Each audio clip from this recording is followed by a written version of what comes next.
things is that you have so much turnover in New York City. There's so many people coming into the city, particularly young people, and they really need to gravitate towards ethical spaces where they can grow in the city and get our footing.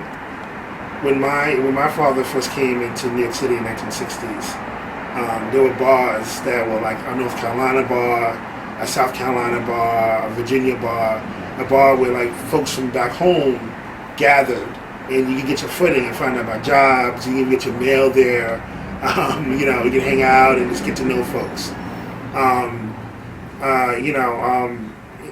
In the pressure of a lot of these institutions and times when we don't really have a lot of like these kind of public spaces, like institutions become that.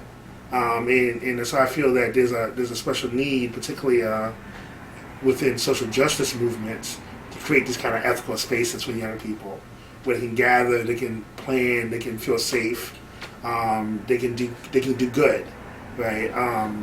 And so I think that places like the Brecht Forum, other institutions around the city kind of play that role in the city in particular. And I think that it's an essentially human phenomenon, So yeah. Mm-hmm. What do you think the West Village is losing when the Brecht Forum is leaving? Oh my God, what is the West Village losing? Oh my God, the West Village is losing a lot. I think it's losing its character. I think that it's losing. The reason people came to the West Village in the first place is because they were running away from their own communities. You know what I'm saying? So they came to the West Village because the West Village was open, and kind of opened their arms and said, whether you're gay, whether you're black, whether you're racially mixed, you have a space here, and you have a space to do art. You have a space to be yourself, and be supported in that. And they created a cultural nub here that was really amazing. And now, because of that, it became very trendy, and so like more and more you're using the institutional character and historical memory of the space. One of the things that really saddens me, but I think is really funny at the same time, is that people spend hundreds of dollars to take these tours, these Sex and the City tours in the neighborhood. And basically what it is, you get on a big tour bus and you drive around the West Village and you go to places where Carrie Bradshaw used to go. So the big one is Magnolia Bakery. And it's just funny because you see these tours and you see that's who's replicating, who's coming into the neighborhood. It's the kind of Carrie Bradshaw type of personalities, or people who want to be like Carrie Bradshaw, Sex and the City types. And it's funky, I think it's funny because every time I see them over there, they give out free cupcakes from Magnolia, and I'm always like, I want a cupcake. I'm taking a cupcake. Saying that's my own individual wealth redistribution. But you lose a lot of character. I mean, this neighborhood in the west, specifically the West Side Highway, was such it's such a gay hub. It's just a hub of multiracial mixing. It's a commons. That's what it is in New York City. It's what you call a commons, a place where people from around the city could come, meet, greet each other, see each other, and recognize each other. And then go back to their neighborhood and revitalize their communities. And I don't think you're gonna have. It's gonna be hard to have that here when you don't have institutions like neighborhood institutions anchoring it. So. Yeah, it's a little sad, but who knows? I mean,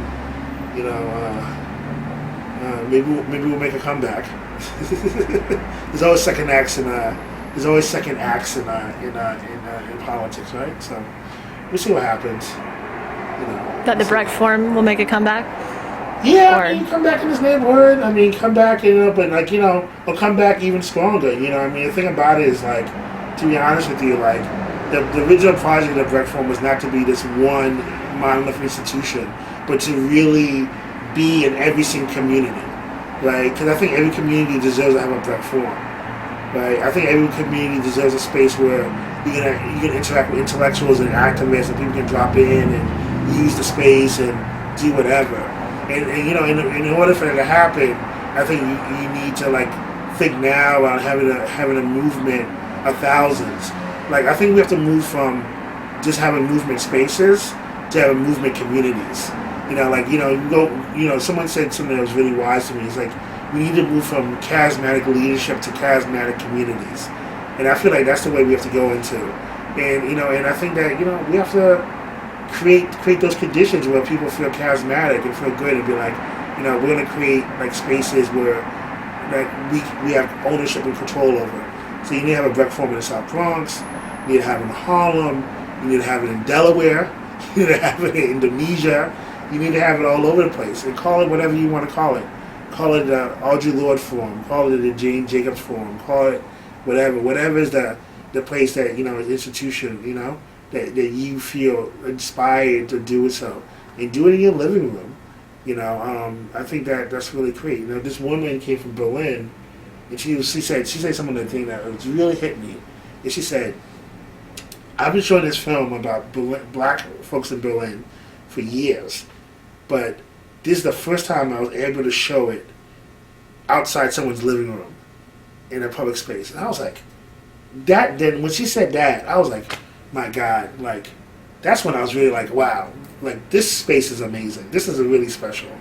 So yeah, I think that is the intention of it. You keep it up, you create it more and more. People will want it. People will create it. People will have it. And it'll be different. Bertolt Brecht said himself, everything changes. So it'll change for the better. I think. What do you think it means for, like the institution of the Whitney and the Brecht Forum kind of switching places? Oh my God! You know what? It was so funny. I felt like when I heard that Whitney was coming through, I had this for like 5 seconds. I felt like for like 5 minutes, I had all these visions in my head about collaborations between the Whitney and the Brecht Forum. And then I realized, then when we found out that they weren't renewing our lease, I was just like, oh, that's what's happening. We're like, swap it out. We're not coming. They're not coming to hang out with us. Like, no, it's. I mean, to me, I think that speaks to the fact of like how. I feel that something that Duke Ellington said was that after the money's gone, all you're gonna have is music. And I think that after the money's gone, all you're gonna have is art. The first thing you had in human history was art, right? People worked 2 hours a day, but they spent the rest of the day telling stories and they painted. You know what I'm saying? And I feel like what we're trying to do in terms of humanity is go back to that. Go back to the time we had free time and all we did was talk and create art and share with each other. And so what I think about the Whitney is that I think the Whitney is sometimes, I think about it and on one level I'm happy for them and I hope that they do well. And I hope they have a really strong public education program and I hope that they do really good community outreach and I hope that school children come through this neighborhood and see some of the fine collections they have and do a lot of that stuff. But another part of me also wants to see a democratization of art. I want to see a situation where, you can't talk about having an American master's program without talking about the grassroots. Jacob Lawrence came out of the community center. Jean-Michel Basquiat came out of the Brooklyn Museum's art program. Every American master that you talk about has come out of some sort of community-based program that encouraged them. And so when you talk about having the Whitney on one hand that has billions of dollars, and then in the South Bronx there's no art class, what's the future of American art? What's the future of global art? And so ironically, I think what happens that as these institutions amass more and more wealth, what's going to happen is people are going to start self-organizing and create their own art scenes. And then what's going to happen is that, the museums are going to start chasing the people who have their own creative art scenes. And, and that's going to be there's going to be a flip in terms of the dynamic of power. And I think that it's going to, and I think that that's what's going to happen. So, I wish the Whitney well. I hope they would give us discounts. And I hope that, but my biggest hope is that ultimately that we continue to fight for democratization of art. There's no reason why you should have someone like Julian Schnabel living in a multi-million dollar building, and you got some guy on the street selling art for $1. It's like no other country in the world treats its artists the way we treat our artists. Not even in Zimbabwe. I was there. I'm sorry for talking, but when I was in Zimbabwe, they didn't have any much money, but everything that came into what they got, they shared everything. They shared all the food, all the resources, and so they were able to sculpt and hang out in the park and do the sculpture. And we need the same type of artist economies here in this country. But it gets so competitive because what people get into is like, you're the one, you're the hot one, you're the one I'm going to pay $1 million, and you're not the one. And the one who doesn't have the million money gets angry at the one that has the money, and the one that has the money goes crazy because the money